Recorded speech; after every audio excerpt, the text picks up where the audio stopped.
ED, IT और CBI को भाजपा की जमाई कह करके बुलाया ना, ये भाजपा की जमाई नहीं बल्कि देश भर के भ्रष्टाचारियों के लिए ये तीन कसाई हैं, ईडी, आईटी और सीबीआई। नमस्कार, न्यूज़ फॉर नेशन देख रहे हैं आप। मैं हूं आपके साथ रश्मि। कल बिहार में आरजेडी के 6 नेताओं के 30 ठिकाने पर सीबीआई की छापेमारी पड़ी, जिसके बाद आरजेडी का ये कहना है कि ये सब कुछ बीजेपी के कहने पर किया जा रहा है। इतना ही नहीं, बिहार के डिप्टी सीएम तेजस्वी यादव ने कल बिहार विधानसभा में ये कहा कि सीबीआई, ईडी और आईटी जो है वो बीजेपी की जमाई है।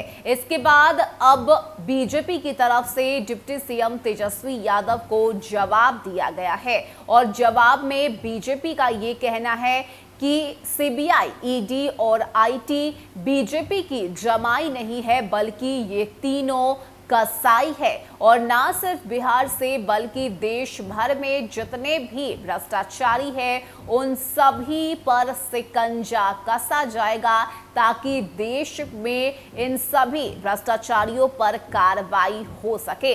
ऐसे में क्या कुछ कहना है बीजेपी के प्रवक्ता राम सागर सिंह का, सुनवाते हैं आपको। तेजस्वी जी, कल विधानसभा में आपने ईडी, आईटी और सीबीआई को भाजपा की जमाई कह करके बुलाया ना, ये भाजपा की जमाई नहीं बल्कि देश भर के भ्रष्टाचारियों के लिए ये तीन कसाई हैं, ईडी, आईटी और सीबीआई। और यही तीन कसाईयों के द्वारा देश भर के भ्रष्टाचारियों की विदाई तय होगी।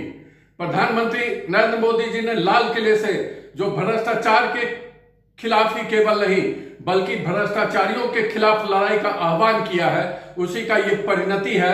देश से भ्रष्टाचारियों को खदेड़ा जाएगा और जो भ्रष्टाचारी पैसा जनता की गाड़ी कमाई का लूट करके रखे हैं उनके पेट से निकाला जाएगा।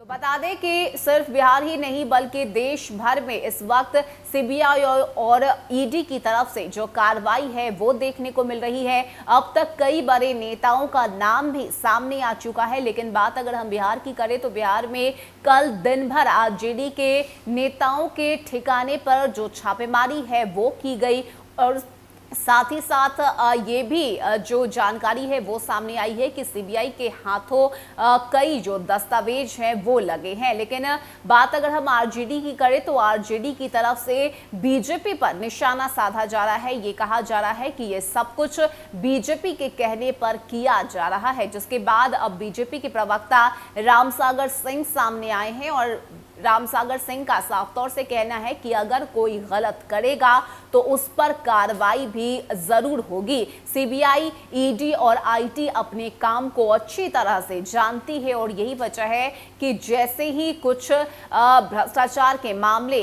सामने आए या सबूत मिले, इसके आधार पर जो कार्रवाई है वो की जा रही है और अब किसी भ्रष्टाचारी को देश में नहीं बख्शा जाएगा। फिलहाल के लिए इतना ही। ज्यादा अपडेट के लिए आप जुड़े रहिए न्यूज़ फॉर नेशन के साथ। नमस्कार।